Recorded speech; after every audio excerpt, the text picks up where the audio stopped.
anybody willing to stroll against me?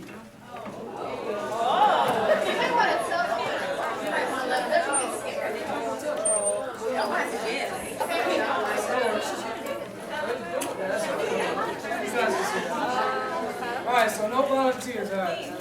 They're afraid. They're afraid right now.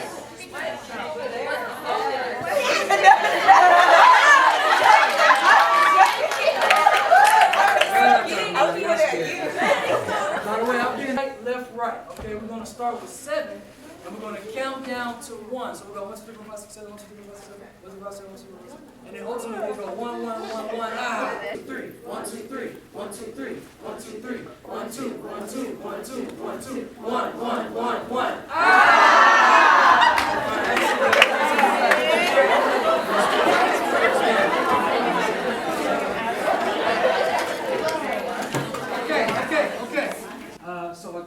I'll give this presentation. So what we're talking about today, as you guys can see, is time management. And especially as college students, and especially as neos, because now you guys are taking on other responsibilities, right?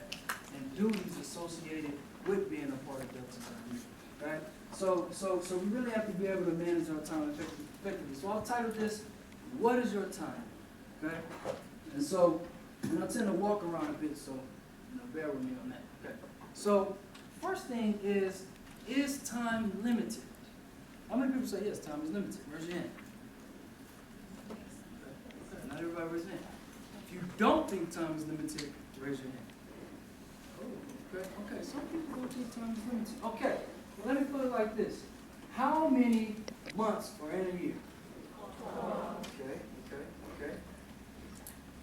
How many weeks are in a month? What about days in a month?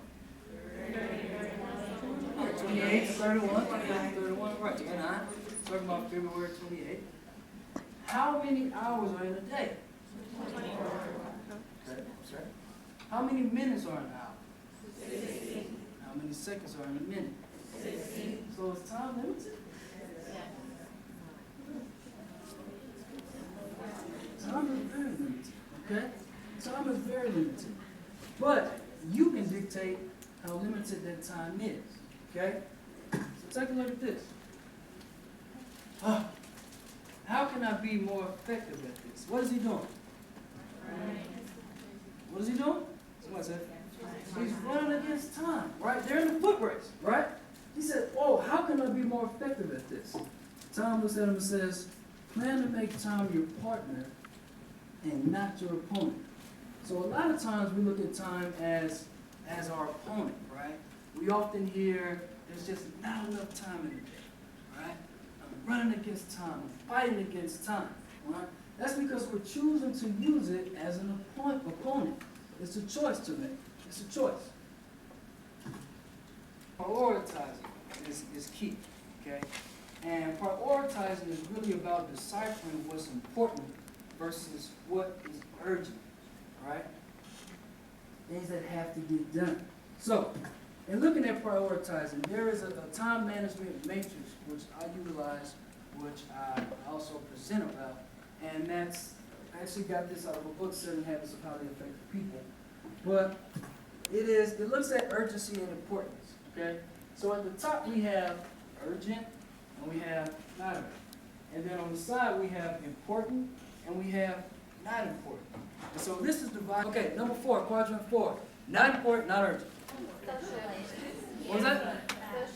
Social life. Yeah, good one. Social media, right? I need to take this selfie.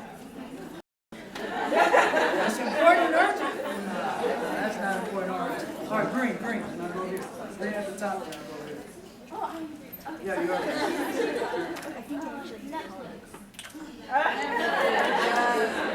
Hey, yeah, we were trying to catch that show. But Netflix. Yeah. So things like watching TV or some things like that. What else? Give me one more. Oh yeah, I'm sorry. Shopping. Yes. So shopping. Yeah. So.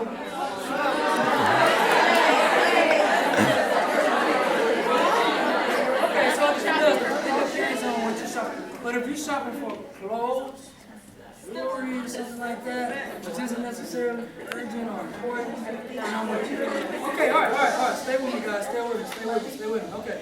So, which one of these do you think you should spend the majority of your time in order to be most effective with your time? Number one, urgent and important. If you're spending the majority of your time working on things that are urgent, then you are not allowing enough time to get things done. If everything you do is urgent, then something's wrong. Something's wrong. Important, great. You're working on things that are important, that's great. But if they're always urgent, if you spend the majority of your time working on things that are urgent, then you're not giving yourself enough time. Okay? You're limiting your time. Urgent and not important. Why are you working on things that aren't important? If you spend the majority of your time working on things that are not important, something's wrong. Okay? Something is wrong. Okay? Okay, I don't even need to go to number 4. I think we don't even worse, right? But spending the majority of your time working on things that are important, then great. They're not urgent, but they're important. That means that you're giving yourself enough time to get things done. Think about a test that you have to that you need to study for, right? You have a test coming up in a couple of weeks, in 3 weeks, or whatever, a month. If you start studying at that time, that test is still important. But is studying urgent 3 weeks before a test? Not necessarily, right? Now, if you're a day before the test, then you're working in quadrant 1, because the test is important, but you're waiting till the last minute, pulling all-nighters, doing all that stuff, and so with that, you're limiting your time as well, and your ability to process things and to gain that knowledge. So that. All right. So here's the thing: when we decide what's important, what's urgent, and we sort of prioritize, then we have to have something that holds us accountable. Okay? We know what we have to get done, but what's going to hold us accountable for getting those things done? We have to start planning, scheduling those things out. Okay?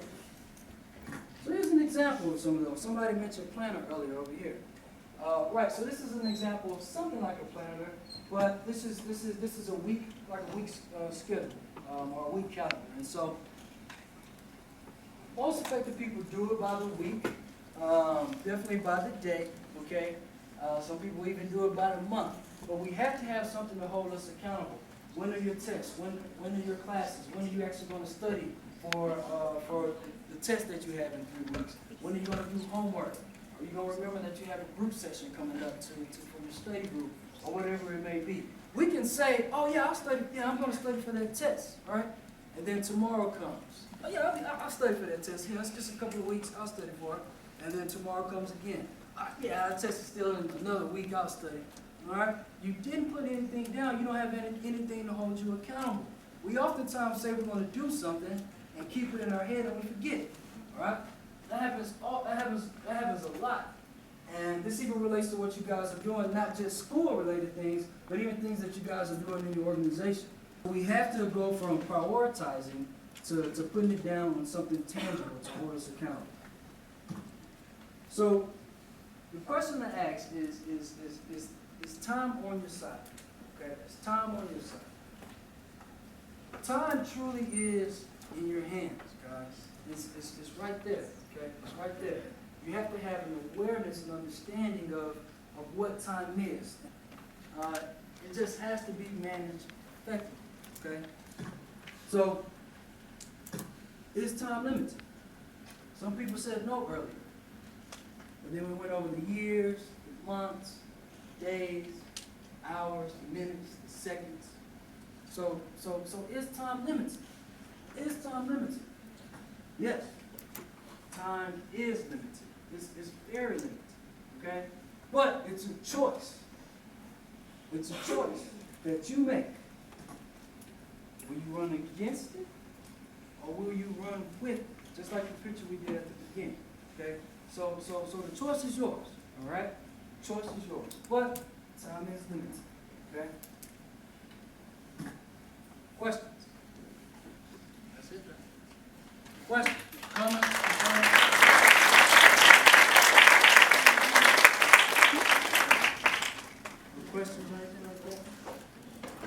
here we go. Sometimes with the signing, do you find that some people have problems just because they make them one question to finish and maybe rest that amount of time?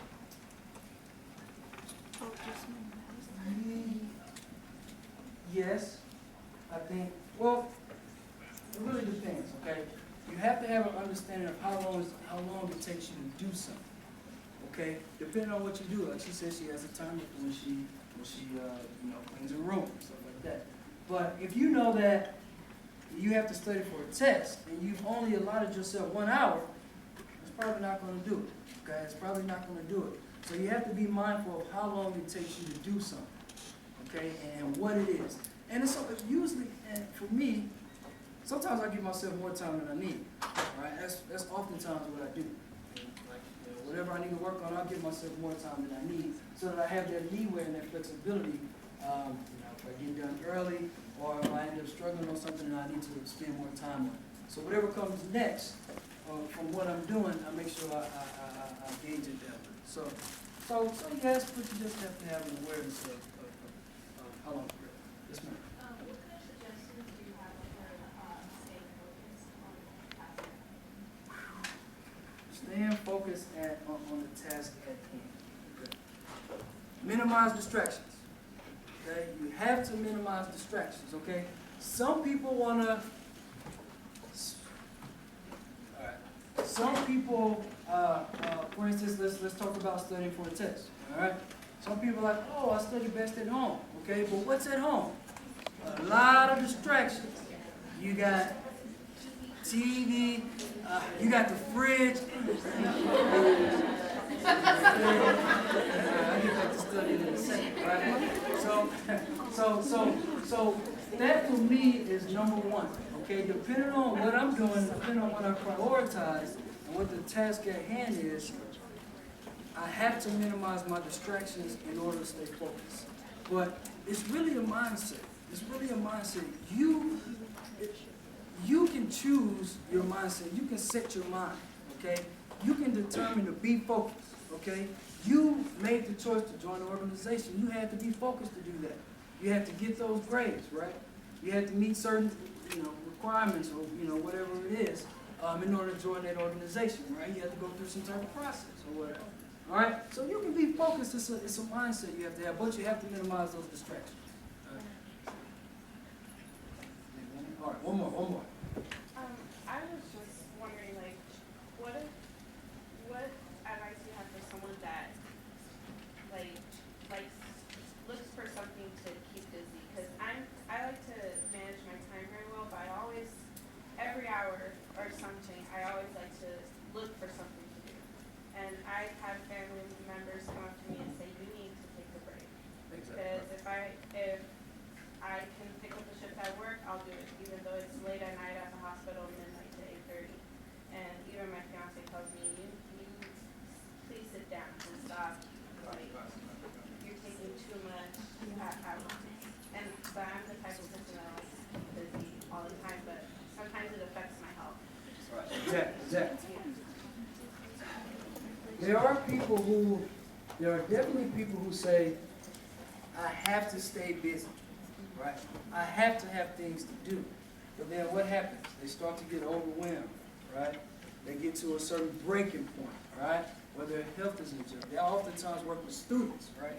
Who are like, I don't know, I have to stay busy. I have to be doing things. Well, what about time for yourself, right? When do you have time to build those relationships? We talked about calling your grandmother. When do you have time to sleep?